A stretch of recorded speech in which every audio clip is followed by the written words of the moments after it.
Salut, c'est Léo, bienvenue sur Anime Reference, votre chaîne 100% manga, 100% animé. Aujourd'hui, on va revenir sur l'épisode 5 de la saison 2 du remake de Ranma 1/2, aka Ranma 2 分の1 en VO, et le comparer à la fois avec le manga de Rumiko Takahashi, mais également avec la première série animée de la fin des années 80. Et vous allez voir qu'il y a des choses surprenantes.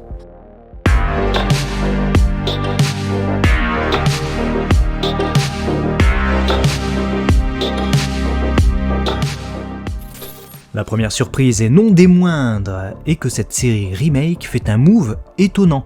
On n'adapte pas la suite logique de l'histoire avec les chapitres 51, 52, etc. Non, on passe direct au 59e chapitre, la course de livraison martiale, qui se trouve dans le tome 4. C'est étonnant pour deux raisons, car ça fait du coup fi du développement des personnages et de leurs relations et entraînements potentiels entre-temps, et de deux, car on sortait déjà d'un épisode de compétition dans lequel il y avait aussi une sorte de course, une récompense, des duels, de l'absurde et un but à atteindre. Ce 16e épisode depuis le début n'adapte pas 3 chapitres, mais bien 4, du 59e au 62e. Et vu qu'on parle du chapitre 59, commençons avec ça. Le début de l'épisode commence comme le début du chapitre, avec le rêve de Kuno qui vire au cauchemar. Seulement la mise en scène de l'anime apporte quelques modifications. Déjà, c'est le panda Gemma qui transporte Akane et Ranma, ce n'est pas le cas dans le manga. Ensuite, la disposition du panier garni est différente. Vous voyez comme l'objet avec le kanji, donc le caractère fuku, qui est censé apporter le bonheur et la bonne fortune, est disposé différemment. Ensuite, derrière Kuno, on peut voir un décor type estampe, avec le mont Fuji. Et enfin, le rêve tourne à la parodie du film d'horreur lorsque Kuno va se faire agresser par les deux filles avec les offrandes. On a même un plan de lui par terre, apeuré, qui ne figure pas dans le manga. Une scène après ça, alors qu'il rush en direction de la maison des Tendo, on peut voir la journée paisible de ses habitants avant que Kuno n'arrive. Dans le manga, on ne suit que Kuno et on le voit débouler directement sans prévenir. L'anime nous glisse plutôt dans l'intimité de la famille Tendo, davantage que dans celle du gêneur, Kuno. L'instant qui suit, Akane tousse après avoir failli s'étouffer avec, je sais pas, sa surprise, ce qui ne figure pas dans le manga. L'anime nous spoil aussi l'arrivée de Ranma, comme avec Shampoo dans l'épisode précédent, en le faisant tourbillonner avant de sauter sur la tête de Kuno. Quand ensuite Akane remet le bouquet offert par Kuno à son père, on peut voir Soun rougir, ravi de recevoir un bouquet. C'est un petit rajout de l'anime, dans le manga le gag est seulement sur l'échange qui suit entre Kuno et le père d'Akane. Pour plus de fluidité, l'anime rajoute aussi la réaction d'Akane, qui a anticipé l'arrivée de la fille à la natte, avant que Kuno ne se retourne. Dans le manga, on voit d'abord Ranma sortir de l'eau, puis ensuite seulement Akane faire remarquer à Kuno que l'élu de son cœur est arrivé, enfin, la deuxième élu de son cœur. Pour sa sortie de scène, Kuno choisit d'abord de parler hors champ dans le manga, invitant les deux filles à venir chez lui dans une semaine. Dans l'anime, il est encore derrière elles lorsqu'il parle, avant de les enlacer et de se faire mettre sur orbite. Dans le resto Neko Hanten de Cologne, on a semble-t-il une réplique supplémentaire pour le vieux monsieur habillé en blanc et pour Cologne. La mise en scène soignée des parades de Shampoo contre les armes de son arrière-grand-mère est une petite spécificité de l'anime, car dans le manga, Shampoo certes en faisait tout autant et de dos, mais la vibe était quand même différente. Dans la scène suivante chez les Tendo, on est encore en pleine négociation dans l'anime. Les commerçants viennent demander aux Tendo de participer à la livraison martiale. Et c'est en échange d'un bol d'anguille que Soun accepte. Dans le manga, tout est déjà bouclé lorsqu'Akane arrive, et elle est même désignée pour participer en tant que représentante. Dans l'anime, c'est en cours, ce qui explique qu'on a des répliques supplémentaires pour les personnages, y compris Nabiki et Kasumi. Comme pour l'épisode précédent, Mappa remplace quelques personnages random par des proches d'Akane. Ici, une camarade de classe qui disait à Akane que sa tenue de livreuse lui allait bien, est remplacée par Nabiki. On a aussi Kasumi et Soun qui sont là alors qu'ils ne sont pas présents normalement au moment de la course dans le manga. D'ailleurs, la présentation de cette compétition est aussi légèrement différente. On commence sur une okonomiyaki et la vue des stands dans l'anime, tandis qu'on a une case étendue sur 2 pages dans le manga avec la présentation de la rue bondée. Ranma, Shampoo et Akane sont présentés en tant que participantes sur cette même page. L'anime commence d'abord avec les Tendo. L'interruption de la discussion par Cologne juste après ça est drôle, limite parodique encore, car elle discute de son plan avec Shampoo dans une petite ruelle, façon malfaiteur. Dans le manga, elle est juste à côté de son stand. S'ensuit la longue explication des règles par Ichiro, le commentateur du lycée Furinkan, que l'on retrouve encore une fois dans le manga. Inutile de vous le redire, mais le commentateur est différent. Je vous dirais surtout qu'il fait très court aussi, et qu'on ne voit pas le tirage au sort de l'heureux habitant de la ville qui va être livré d'un plat gratuit chez lui. Dans l'anime, on a, pour ainsi dire, 1 minute 30 de présentation, y compris en introduisant des personnages tertiaires par leur nom, alors qu'ils, ou elles plutôt, seront hors jeu assez rapidement. La suite appartient au chapitre 60, on fonce vers l'arrivée, avec le départ de la course. Bon, l'anime a choisi de décaler la révélation de l'identité du vainqueur du tirage au sort, à savoir Kuno, qui figurait à la fin du chapitre 59. Pas de différence de déroulé au début de la course, mais on a une différence de mise en scène, notamment avec Skateboard Akane qui esquive l'attaque destructrice de Shampoo. On voit clairement le doigt de cette dernière se diriger vers Akane, et celle-ci esquiver, puis une participante voir sa boîte de métal percutée. Le manga rendait ça autrement. Les deux sont cool. Mais en tout cas, Ichiro qui s'attarde sur la concurrente éliminée, ça, c'est encore du rajout de l'anime. Dans le manga, il n'y a pas de commentaire, juste une pure réaction. Différence de mise en scène encore avec Cologne qui vient blablater depuis les toits. Dans le manga, elle arrive avant que les filles ne reprennent la course et frappe Ranma, tandis que Shampoo se tient derrière elle, immobile. L'anime est pour le coup plus logique, puisque les filles sont quand même en compétition pour livrer le plus rapidement possible leur plat à un habitant tiré au sort. Avoir les 3 concurrentes au coude à coude et en train de courir est donc plus logique. La scène où Kuno apprend qu'il a été tiré au sort est elle aussi aménagée différemment. C'est par téléphone qu'il apprenait qu'il avait été tiré au sort dans le manga, tandis que c'est via le débarquement de nombreux journalistes venus l'interrompre alors qu'il faisait les 100 pas dans l'anime. Dans cet épisode, Kuno reste tourmenté à l'idée de ne pas pouvoir choisir entre Akane et la fille à la natte, et ça se ressent bien. Certains tweetos l'ont pointé du doigt, mais la robe de Shampoo est plus courte dans l'anime. Bon, ça lui offre une meilleure mobilité, hein. Qu'est-ce que vous voulez que je vous dise ? De petits changements dans les instants suivants, alors que Shampoo va piéger Ranma, ou du moins tenter, pour lui exploser son bol. L'anime nous montre un visage mignon et contrarié de Shampoo qui ne figure pas dans le manga. Pareil, ici elle a plus de tristesse encore sur le visage, dans l'anime, quand elle pleure, on ne peut que se dire « Oh la pauvre ». Ensuite, on a droit à une petite fuite après le coup d'index dans le château d'eau, avant que l'explosion ne survienne. Dans le manga, c'est directement une grosse explosion. Après avoir été transformé en chat, Shampoo s'agrippe au visage de Ranma et le fait chuter. Il tombe carrément sur la tête dans la série, juste devant Akane. Quelle chance. Ou pas.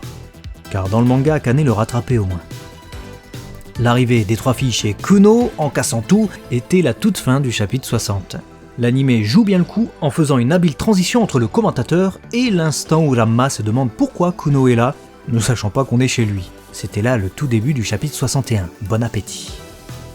L'épisode reprend fort après cette scène car tout se mélange. La réaction de Kuno, de Ranma, d'Akane et l'intervention inattendue d'Ichiro pour expliquer de nouvelles règles. La première qui fera goûter son plat à Kuno, gagne, vu qu'elles étaient toutes ex aequo. Notons que Kuno enlace ses 2 love interest dans le manga mais pas dans l'anime. Il n'en a même pas le temps puisqu'il est déjà propulsé en plein ciel. Et remarquez aussi le petit effet émission de télévision rajouté pour l'occasion.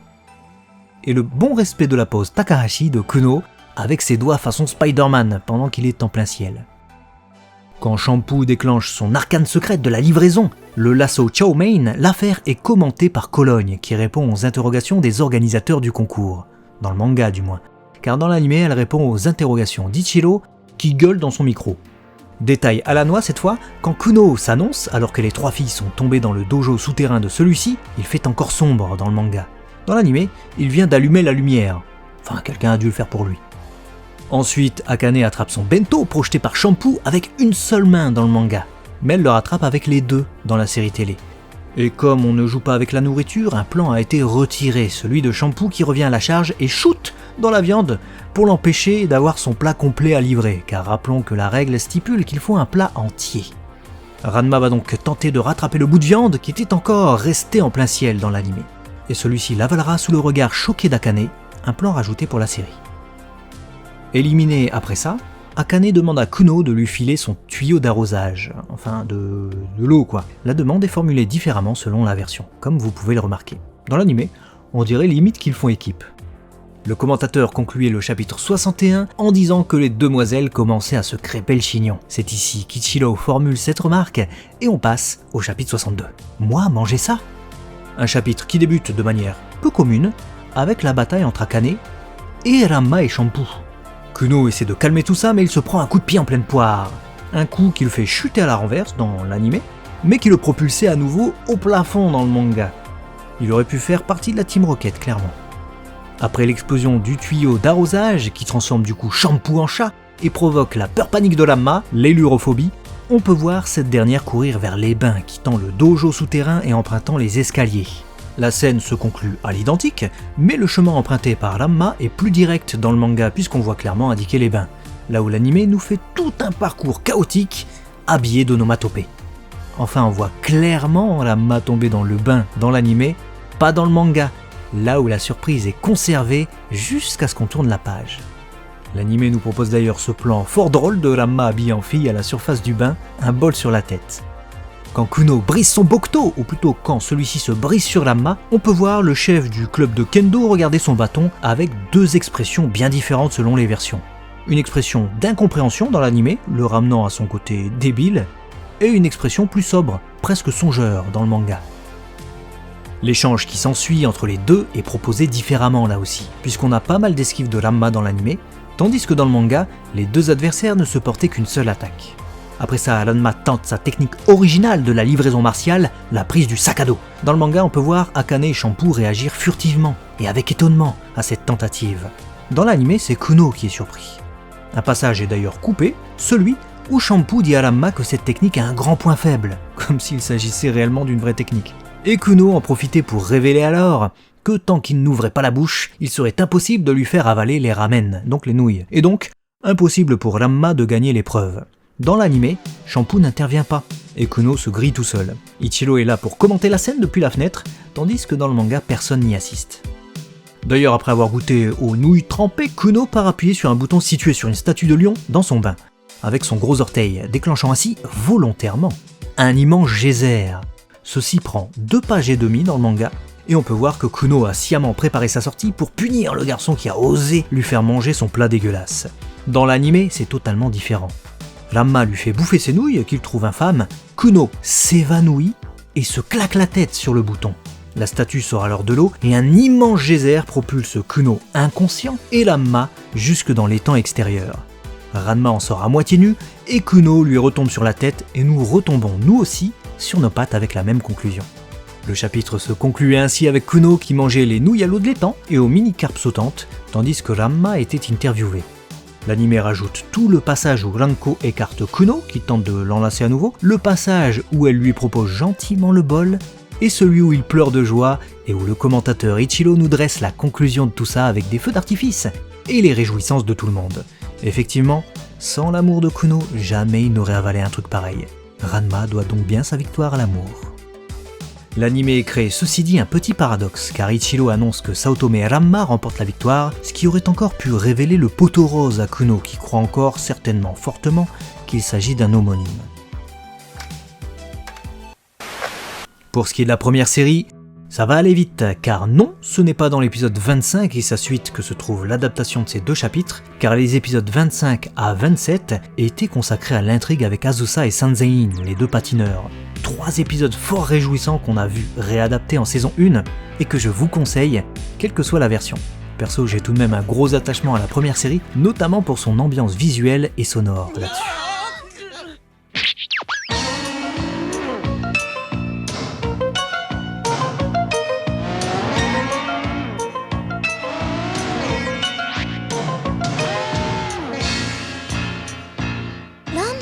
On passe également les épisodes 28 et 29 car ils adaptaient un mini-arc avec Ryoga, qu'apparemment cette série remake saute aussi, alors sûrement pour déplacer tout ça en saison 3, on verra. Et après on avait l'arrivée d'un personnage qu'on verra nous dans la prochaine vidéo dédiée à Ranma. Alors j'ai souvenir d'un épisode qui se passait dans les bains et chez Kuno, mais je pense qu'on en reparlera dans le futur lorsque Kodachi fera sa réapparition. Un épisode encore une fois drôle et plaisant, mais on peut clairement être étonné de le voir arriver si vite dans la série. Et d'autant plus à la suite d'un autre épisode de compétition qui mêlait déjà course et affrontement. Qu'en avez-vous pensé ? Aviez-vous vu ces différences ? Qu'attendez-vous de la suite ? Dites-nous tout ça dans les commentaires et partagez si ça vous a plu. Merci à tous et à très vite sur Anime Reference, votre chaîne 100% manga et 100% anime.